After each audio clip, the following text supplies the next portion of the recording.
안녕하세요. 돈파는 가게 대표사원 김강주입니다. 최근 저는 아주 놀라운 사실을 알았습니다. 혹시 여러분들은 세계에서 가장 돈 많은 사람이 누구라고 생각하나요?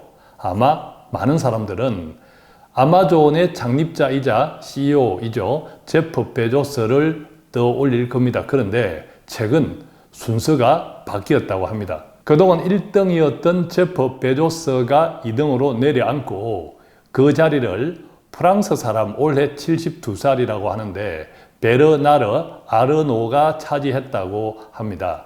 그렇다면 베르나르 아르노는 어떤 사람일까요? 우리가 잘 아는 세계적인 명품 루이비통, 크리스찬 디올, 불가리, 헤네시, 티파니 등을 파는 대기업의 설립자이자 또한 CEO라고 합니다. 그런데 여러분 정말 놀랍지 않습니까? 저는 이 뉴스 듣고 깜짝 놀랐습니다. 요즘 같은 전대미문의 코로나 시대에 인터넷 기업 CEO를 물리치고 세계적인 명품을 파는 대기업의 CEO가 부자로, 세계 1등가는 부자로 등극했다라는 사실이 말입니다. 도대체 왜 이런 일이 일어났을까요? 전 세계적인 코로나 팬데믹 시대에 부자들의 재산은 더 불어났고 그들이 명품을 더 많이 샀기 때문이라고 합니다. 그렇다면요, 앞으로 코로나 이후 앞으로는 어떻게 될까요? 부자들은 지금처럼 그들의 재산을 더 많이 불릴 겁니다. 돈을 벌리기 때문이죠. 그렇다면 반대로 누가 가장 힘들어질까요? 가난한 사람들요? 물론 그들도 지금보다 더 힘들어질 겁니다. 그런데 그들보다 더 힘들어질 사람들이 있습니다. 앞으로 코로나 이후의 시대에 가장 위험한 사람들이죠. 그분들을 저는 어중간한 부자들이라고 말합니다. 그러니까 앞으로 코로나 시대 이후에는 어중간한 부자들이 가장 위험해질 수 있다라는 뜻인데요. 제가 여기서 말하는 어중간한 부자들은요, 재산이 어중간하게 많다, 그런 사람들을 뜻하는 것이 아니고요. 사실 어디에 사느냐에 따라 많은 돈을 가졌어도 부자가 아닐 수도 있고, 일반적으로 또 많은 돈을 가지고 있지 않더라도 부자일 수도 있습니다. 예컨대 강남의 집값은 수십억 하지 않습니까? 반대로 지방의 작은 도시의 주택 가격은 강남의 10분의 1도 못 미치는 경우가 많죠. 그래서 단지 돈이 얼마나 있느냐를 가지고 부자다 아니다, 특히 제가 말씀드린 어중간한 부자의 기준은 아니고요. 제가 생각하는 어중간한 부자들은요, 어떤 사람들이냐 하면 다른 사람들이 나를 부자라고 생각하는데 나는 아니라고 생각하는 사람들, 그분들을 저는 어중간한 부자들이다 이렇게 생각합니다. 한번 예를 들어 볼까요? 빚은 많은데 재산도 많은 사람들이 있죠. 예컨대 담보대출이 많은 다주택자, 자, 이런 분들께 부자라고 하면 어떻게 말씀하냐 하면 다 빚인데 내가 무슨 부자냐 이렇게 말을 합니다. 그런데 부자 맞습니다. 또 이런 분들도 있죠. 현금 여유는 없지만 비싼 아파트에 사는 사람들, 그분들께 부자입니다 라고 말하면 어떻게 대답하시냐 하면 세금 내는 것도 돈이 없어 죽겠는데 내가 무슨 부자냐 하고 말씀들 하십니다. 그런데 부자 맞습니다. 또 이런 분들도 있습니다. 집값은 얼마 되지 않지만 생활해 나가는데 충분한 연금 소득자 분들 있죠. 이런 분들 부자입니다. 그분들께 부자입니다 라고 하면 어떻게 말씀하시냐 하면 집도 없는데 내가 무슨 부자냐 라고 이야기하십니다. 그런데 부자 맞습니다. 또 이런 분들도 있죠. 딱히 쓸데없는 여윳돈을 은행에 넣어두고 있는 사람이 있습니다. 그분들께 부자군요 하고 말하면 또 이렇게 대답하십니다. 뭔 소리야, 꼴랑 이것밖에 없는데. 그런데 부자 맞습니다. 저는 이런 분들이 다 어중간한 부자들이라고 생각합니다.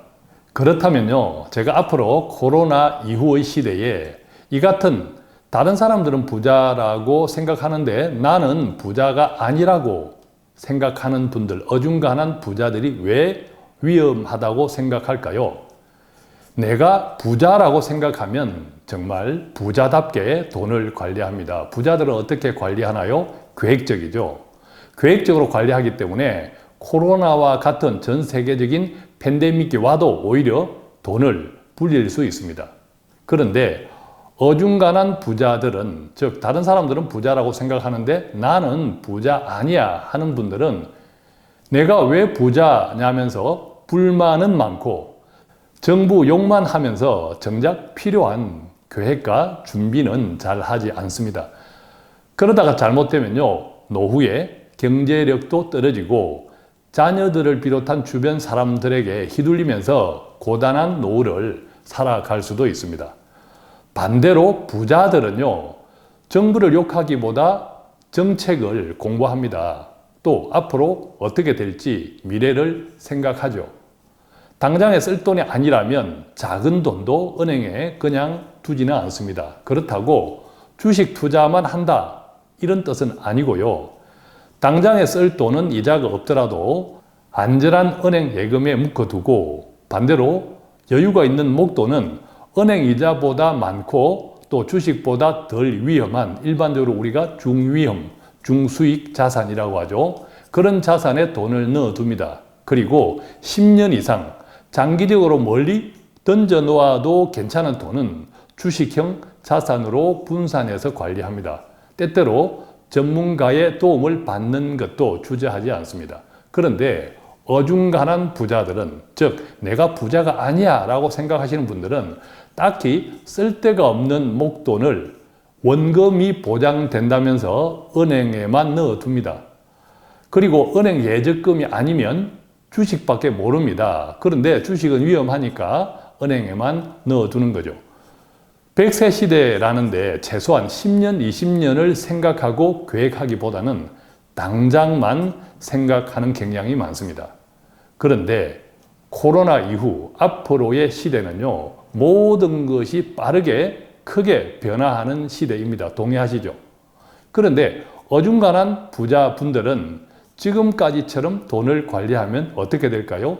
제가 코로나 이후의 시대에서 어중간한 부자들이 가장 위험한 사람들이다 생각하는 이유입니다.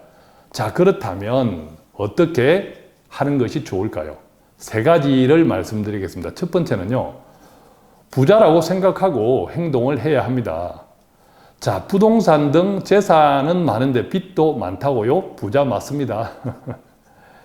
현금은 많이 없는데 비싼 아파트에 살고 있다고요? 부자 맞습니다. 연금은 적지 않은 돈이 나오는데 집값이 얼마 되지 않는다고요? 부자 맞습니다. 은행에 여윳돈을 넣어두고 산다고요? 부자 맞습니다. 이런 분들은 내가 부자다라고 생각하고 행동해야 합니다. 두 번째는요, 100세 인생 지금부터 재정계획, 즉 돈에 대한 계획을 세우고 계획에 따라서 관리해야 합니다. 돈을 당장에 쓸 돈, 몇 년 뒤에 쓸 돈, 또 더 나중에 쓸 돈으로 나누어서 그것에 맞게 돈을 굴리는 것이 좋습니다.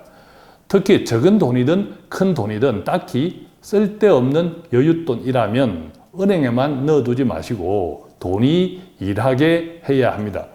자, 마지막 세 번째입니다.